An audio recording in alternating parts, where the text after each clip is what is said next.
If you are new to the HoloLive Official Card Game and you don't know where to start, well boy howdy have I got a video for you. Hello and welcome to the channel. My name is Camlange and today we're going to be looking at the HoloLive Official Card Game quick manual and going to break down how to play the game at a basic level using what comes with our starter deck, the Tokyo and hOCG starter deck. Now, the starter decks do come with this playmat and the how-to guide.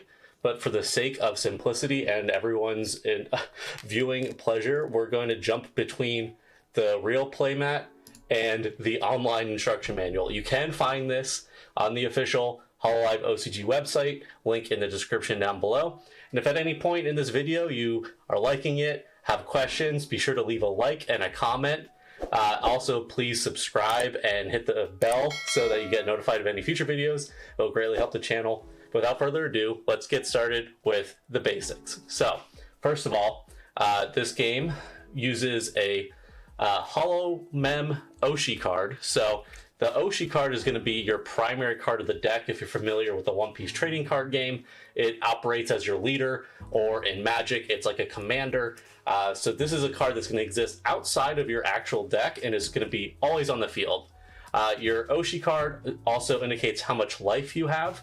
So, for example, Tokyo here from the starter deck, she has 5 life, and that's going to be equivalent to the amount of points that your opponent has to take in order to defeat you. We'll get to that a little bit later. But for now, let's take a look at our playmat. So we've got Tokyo here. I'm going to put her in the Oshi position. This is only obviously for your Oshi cards. No other characters will go in that space.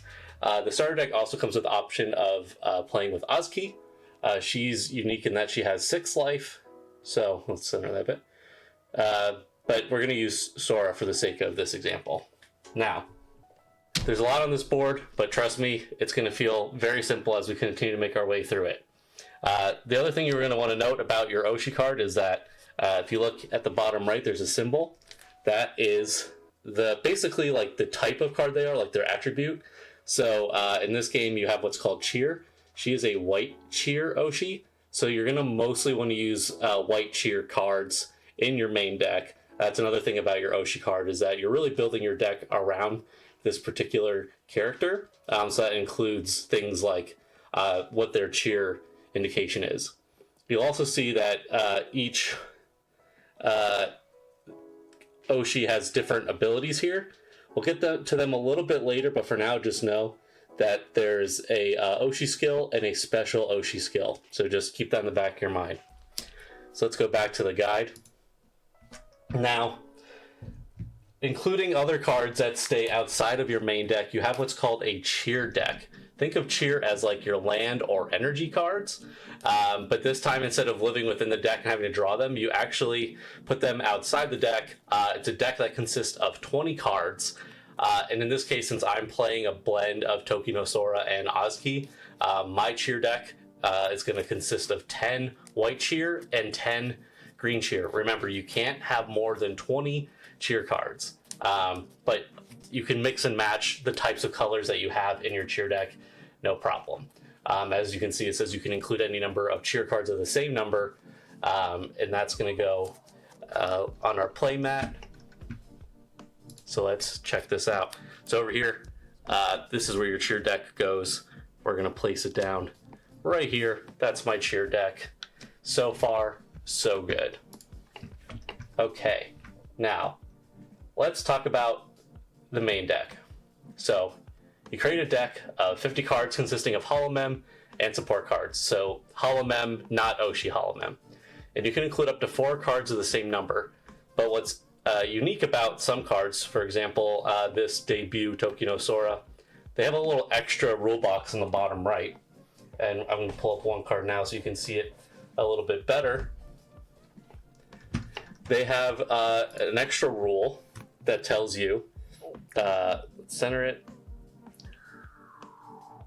This says you may include any number of this holomem in your deck. So this actually goes against the normal rule of only 4 of the same card.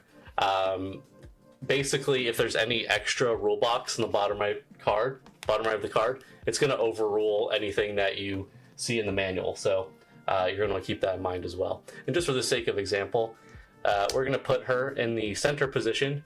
You'll see that she's a debut card. Debut is like your basic card. So in order to start the game, you will need to draw into a debut card and then put them face down in the center position. So we're going to actually have both these face down before the game technically starts. So looking at the other important cards of this deck, they're support cards. These come in a variety of both like items and mascots and limited. So you'll see it'll be indicated by the top left corner of the card. It'll say support. And then you'll see there's this red box on certain cards right in the middle here above hOCG Nautica that says limited. Any limited cards in your hand you can only use once per turn. So even if you have two different limited cards, you can only choose one of them. The text is a bit confusing because it says usable only one per turn, but that's any card labeled limited. So you can't play like hOCG Nautica and Manager because they're both limited. So you'd have to choose one or the other. So these are the cards that are primarily going to be living in your main deck. And to go back to what we're talking about with the debut holomem, there's 4 classifications as of now of the level of your holomem. So debut, it's your basic. You can play them to your board at any time. The first level, it's basically the evolution up. So you go from debut to first and then to second. Right now, second is the highest level that you can bloom to. Spot is very similar to debut. It is not to be confused for a debut card. They do operate differently, so you can't use a spot in place of a debut card. But as of now, spot holomem do not bloom. So you can't be putting like a first over a spot. So that is like the really important indicator here. Now, when you're taking damage, the starter deck does come with these damage tokens. I personally find them to be a little bit clunky. You know, it's decent quality for a starter deck, you know. It's basically just cardboard, but it comes with everything you need. I personally just use dice. It's a little easier to keep track of instead of stacking a whole bunch of 10s and 50s. But if you don't have dice of your own yet, obviously this is a great way to start. But I think what's most important about this is that it comes with the SP Oshi skill token that you can use if you don't have one. So we'll get to that a little later as well. But I would say this is probably worthwhile if you don't have anything else to indicate your special Oshi skill. And of course, you should get at least one die because a lot of cards in this game require you to roll a dice in order to get certain effects. So with that said, let's kind of revisit the manual and talk a bit more about the layout of your board state. So we've talked about the center position, we've talked about the Oshi position, we've talked about where the cheer deck goes, and now on the right to the bottom you have your placement of your main 50 card deck. Below that is your archive. Your archive is your discard pile essentially, your graveyard, whatever you are familiar with. And then your in the back position of your stage you can have up to 5 holomem cards there. So if you have, you know, 5 debut cards in your hand and you already have 1 debut in the center, you can put down 5 on the back position. So they would all go into that bottom rectangle there. And then when we were talking about the life of your Oshi, that's going to be on the left side above your cheer deck. And your life points consist of cards from your cheer deck. So let's go ahead and set up as if we are jumping into a game. So I have my 50 card deck. For the sake of example, I'll just kind of put this to the side. So you're going to shuffle, of course. Please don't judge my shuffling skills too harshly here. I'm doing my best. So I'm not going to spend too long there. And to start the game, you're going to draw 7 cards. So 1, 2, 3, 4, 5, 6, 7. Interesting thing about this game is if you do find that in your hand you do not have a debut holomem, you get a free mulligan. So you can just shuffle you reveal your hand to your opponent to show that you do not have any debut holomem. You shuffle your cards back in your deck, and then you draw a fresh 7. In this case, we do have multiple debut cards, so we're going to go ahead and put one of them face down, and we're going to put a couple more face down. So we've got this OCG here. Going to put down another Sora, and why not? Let's go for one more. So you can see our stage is starting to fill. You could have 2 more here if you would like. We're not going to do that as of now. So now that I'm able to start the game, I have my debut cards out. Let's put the main deck back where it should be, in the main deck position. And as noted before, our Oshi has 5 life. So we're going to take the top 5 cards of our cheer deck and place them in the life position. Now your cheer deck also needs to be shuffled, so make sure you are doing so accordingly. If your deck consists of 20 of the same type of cheer, then I guess it doesn't matter, but this one does have different cheer, so it is relevant to shuffle. And I think probably just customary, even if they're all the same, you should shuffle for the sake of fairness. So we're going to take the top 5 here. We're going to put our cheer deck back, and we're going to stack it this way so it's a little easier to pick up. There are our 5 life cards. And to start the game between you and your opponent, the manual technically says to play rock, paper, scissors. Everyone I've played with so far just rolls a dice. So I just call odds or evens. We're going to say whatever is the one that lands is what I chose. So it's odds, so I'm going to be player 1. And we'll talk through that in a moment. So we've got our board state. Now let's jump back to the manual and make sure that everything is going as it should. So we have our game setup. We shuffled our 50 card deck. It's in the deck area. We shuffled our 20 card cheer deck. It's in the cheer deck area. We've got our holomem Oshi in the Oshi position. We decided who's going to go first. We drew 7 cards from the start of our for our starting hand. And then, as I mentioned, regardless of the cards you drew, you can choose to redraw once by shuffling your entire hand back in and getting a fresh 7. If you choose not to redraw, which I chose not to, I placed the debut holomem card from my hand and faced it down in the center position, as well as some other debut holomem. Now, in the event that you do not have a debut holomem, still after that first mulligan, you will continue to shuffle your hand back into your deck, but you will start with 1 less card. So after that first free 7 redo, you shuffle again, and then you draw 6. Still don't have a debut, do it again, you draw 5. So that's the idea. And if you fail to somehow draw a debut card all those times, then you just lose the game. So having a specific amount of debut cards in your deck is important, and especially since so many of the debut cards as of now have that extra rule where you can have as many as you want in your deck. It's not going to be terribly complicated. I have yet to see anyone mulligan in the few games that I've played, but still good to know. So once your board state is completely set up, we can go ahead and start revealing everything. So we're going to reveal our Oshi, our center position card, and our back position stage holomem. So you and your opponent both do this, player 1 and player 2. And player 1 obviously starts the game. So there's 3 primary winning conditions, as you would imagine with the life. Every time you lose life, you get closer to losing, and there's no more life cards to pull from when you get when your last life card is taken from a hit, you lose. So it's not like you get a life and then you're at 0 and then you have to get hit again. Just like once you hit 0, it's over. You can also win by just removing all the holomem from play. So let's say I'm getting attacked, they knock out my center position, and they somehow take out and I have no holomem on my stage in the back position to put up into the center position, I automatically lose. So that should feel familiar to some other games. And also, of course, if you just have no cards left in your deck at the start of your draw phase, you automatically lose. So those are the 3 primary conditions.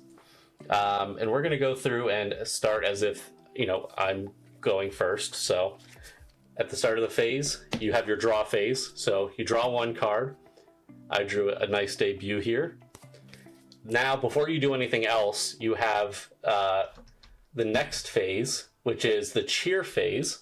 And now what's going to be different here about the cheer phase that you may not be used to in other games is that we don't have our energy or land in our deck. So every turn, before you do anything, you're able to take the top card of your cheer deck and place it on any one of your holomem. So for the sake of this, we're just going to put one green cheer on the center position Sora here. And now I can actually begin my main phase. So now we're in the main phase. As player one, I cannot attack during this turn, which is also called using your arts. So the attacks on each card are called arts. And I can't play any limited cards. So right now in my hand, I have 2 amazing PC in my hand. Cannot play them this turn because I'm player one and they have the limited rule on it. But let's get into some of the other interesting aspects of the game.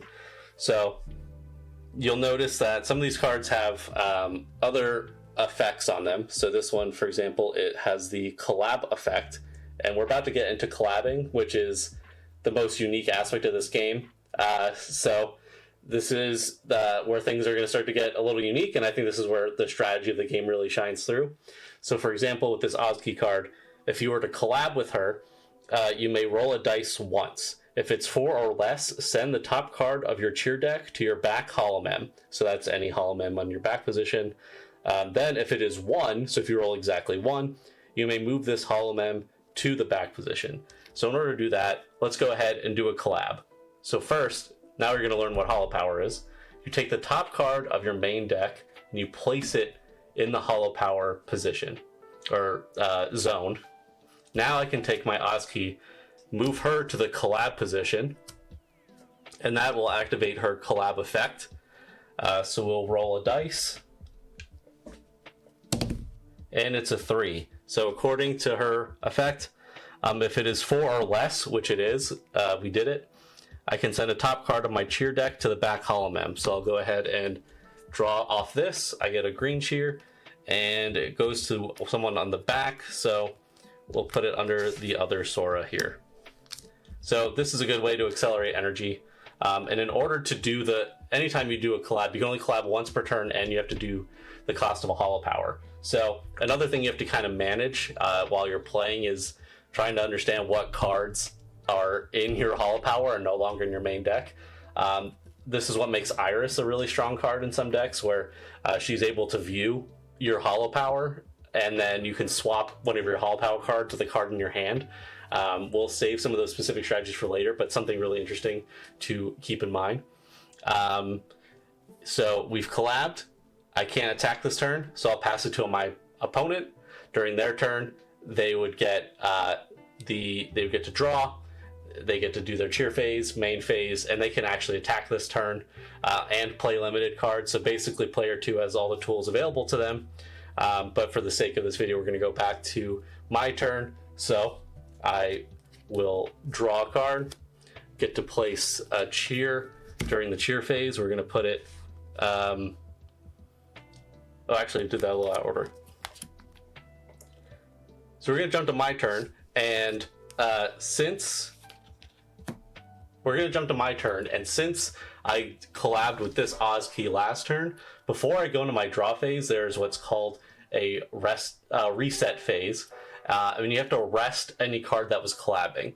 So let's go ahead and just read directly from the manual what it means to reset a card.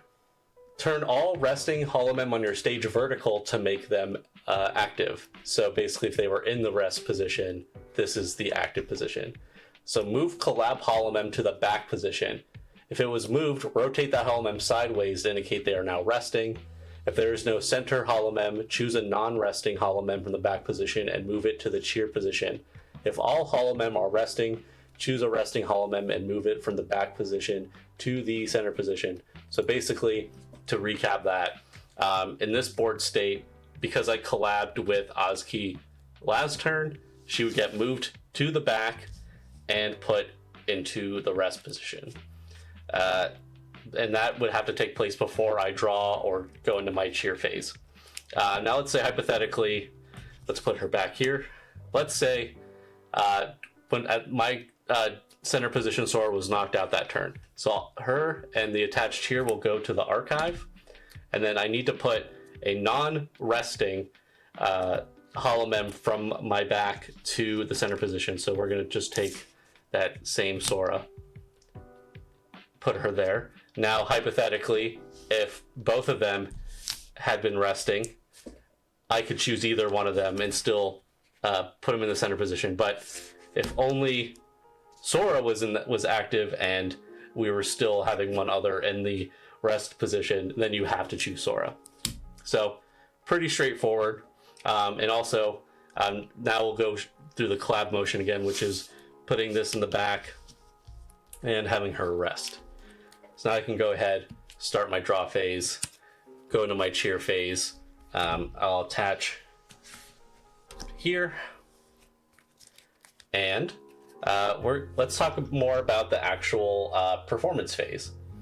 So now that I can attack this turn, which I couldn't on my first turn, you need cheer in order to perform arts. So that's exactly what it's your energy, it's your land. Every holomem needs to have these cheer attached in order to perform it. So you have the name of the arts, which is that text. There's the base value. So my debut Sora requires one of white cheer in order to attack, and can attack for 30 damage. There's no additional ability on that attack, but if there were, it would be listed right below the name, similar to like a collab effect or something along those lines. Now, something interesting is that there are criticals. So if, like for example, this card, if they were attacking a blue cheer holomem, this attack does an extra 50 damage. So that's another thing you're going to know going into different matchups is how do these critical icons interact with your opponent's holomem, or vice versa. So that can be a real game changer. So once you've done the damage calculation, you choose which one of your holomem are attacking. So if you have a holomem in your center position and in your collab position, and they're both active, both of them can attack. So you have to declare who's attacking and which of your opponent's holomem that holomem is attacking. So you can say, you know, my center Tokino Sora attacks your center hOCG, and then they take the appropriate damage after all the damage calculation takes place. And you just indicate that with dice on the character. When a hololive is downed, as mentioned, you're going to put that holomem from the center position into your archive. So let's just treat that as a knockout. And now, if you got your holomem knocked out, you lose a life, but that life is a cheer, and you can attach it to any of your holomem still on the stage. So it's kind of a nice comeback mechanic.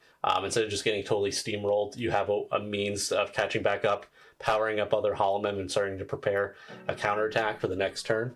So that is kind of the back and forth of the game. And then, of course, during your end phase,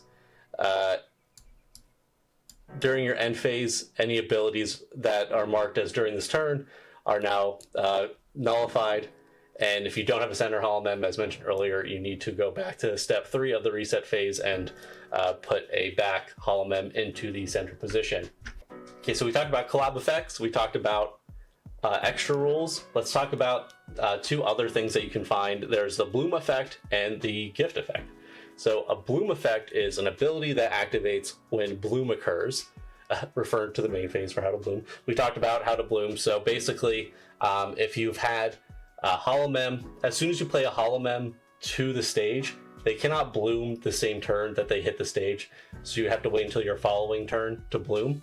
So we can have a debut holomem on the board, place a first level of the corresponding holomem. So, you know, of course, Tokino Sora debut can only go into Tokino Sora first level. There's some exceptions, as you can kind of see below, with these dual cards that are like Soraz.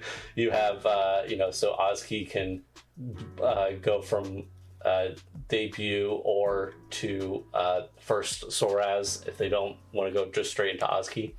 So there's some like interesting things like that, but for the most part, they need to be the same character name.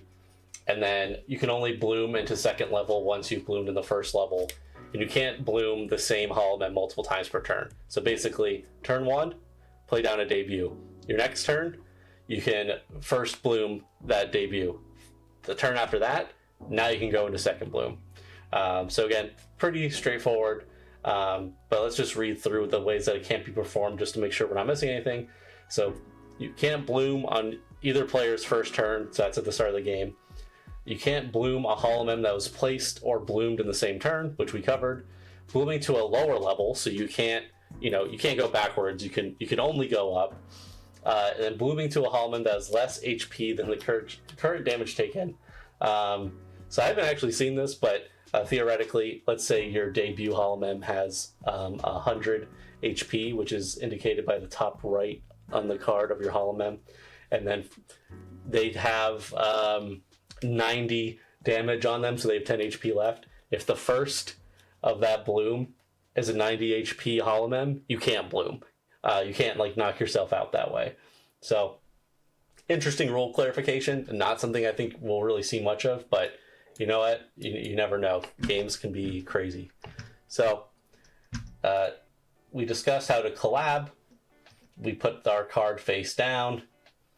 And now we can use that holo power that we put down before to talk about how to utilize the full power of our Oshi cards. So again, for the sake of example, let's just bring back our Sora here. Now we have one holo power, and for this turn I'm going to collab again. So that's one holo power. We're going to move to the collab position, and now I have two holo power here, so I can choose between either my Oshi skill or my special Oshi skill. So we'll start with the regular Oshi skill. For the cost of one holo power, so that would mean taking one of my two holo power from the holo power zone, I can reattach one cheer from my stage to one of my holomem. And it's also indicated that that is a once per turn thing that you can do. You can't, so let's say you have like 4 holo power, you can't do this 4 times. You're limited to 1 per turn. So we could go ahead and do that. We'll spend 1 holo power which goes to the archive, and then we'll attach 1 cheer from your stage to one of your holomem. So we're gonna move this cheer and put it here. Now let's talk about the special Oshi skill. So let's pretend we didn't do that Oshi skill and we still have 2 holo power. Your special Oshi skill is indicated by this little marker here. So again, if we remember the beginning, your starter set does come with one of these. It's this right here. I have a fancy one. So when this is face up, this indicates that you have not used your special Oshi skill yet.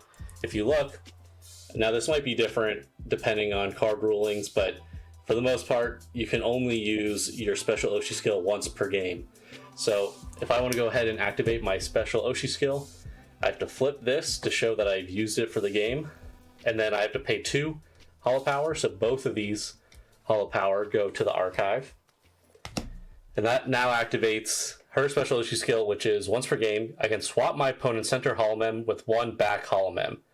During this turn, your white center holomem gets arts plus 50. So now this attack that normally does 30 is going to be doing plus 50, which is a pretty significant damage amplifier. And I can switch out one of the back position holomem on my opponent's side of the board to their center. So I can attack maybe a weaker holomem on the back that's already lost some HP. I could, if they have a really strong holomem that they're building up, I could bring them to the center and start putting damage on that one. So it really opens up a lot of possibilities. It's a pretty strong skill, and that's why they're limited to 1 per game. Now, another move that you can do is what's called a baton pass. So speaking of being able to switch different positions, let's say for whatever reason, I really wanted, let's just pretend this was active. I want to get this Sora out of this center position. There is a baton pass cost at the bottom left of the card. Let's get that. So that's basically colorless, so any color cheer I can detach. So we're not really utilizing the green cheer here, so we'll detach that, move her to the back, and then we take our back holomem and move them to the center. So that is basically retreating. So if you have a weak or like low HP holomem in center, you can baton pass to your fellow holomem and start using them instead. But that's where Sora's ability would come into play, where if I did that and my opponent was also playing Sora, they could bring this one back up and target it and start trying to go for knockouts. So those were the core mechanics of the hololive OCG. I hope this explainer video helped walk through the how-to manual. I want to keep it basically surface level to what you would find in the manual, not go too far beyond that to any advanced techniques, but I am interested in doing a more complex how-to guide. So if that's something you're interested in, please like this video, leave a comment asking for it, and if you can subscribe and hit the bell icon so that you don't miss any future notifications, that would greatly support the channel. I really enjoy hololive OCG, been enjoying everyone watching and commenting so far as we learn this game together. So thank you so much for your support, and I'll see you in the next video. Bye! Hi, Cameron.